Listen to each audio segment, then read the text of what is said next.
admit, the crest made him feel important, but the rest of the outfit made him feel like a prisoner trapped in his own clothes. "Mother, I can't breathe," he complained. "You'll get used to it," said Queen Tasha. "You have to wear your good clothes for Cousin Bella. Remember, she'll be dressed like a proper royal, too."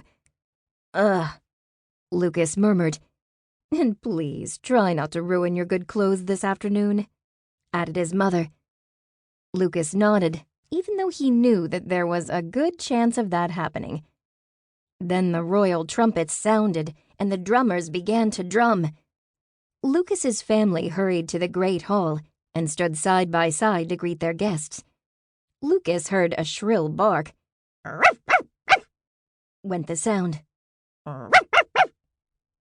Ruskin, Lucas's pet red dragon, cocked his head and began to growl.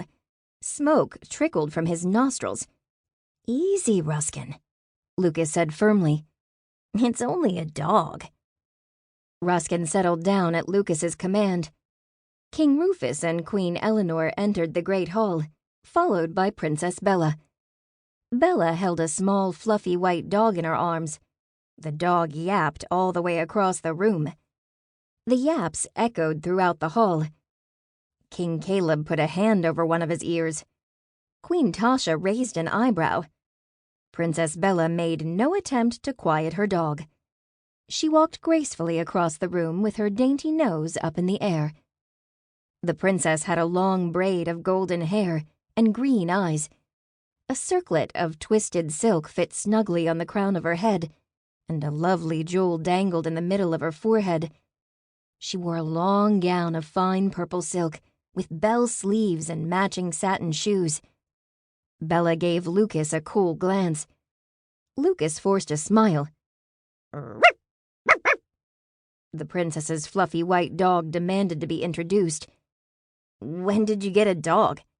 asked Lucas, trying to show interest. "For my 8th birthday," said Bella. "His name is Percy." Ruskin squawked playfully at Percy. Percy growled. Ruskin snorted and looked at Lucas as if to say, "Is it okay to growl now?" "No," Lucas said to Ruskin. Ruskin dropped his head and stood by his master. Bella gave Lucas a disgusted look. "Please keep your serpent at a distance. He's scaring Percy." "Don't worry," said Lucas. "Ruskin won't hurt your little fur ball." "I should hope not," she replied. Lucas sighed. How was he supposed to pass a whole day with his unpleasant cousin? The grown-ups laughed and talked noisily. They seemed to be having a great time. "Would you like to go to the playroom?" asked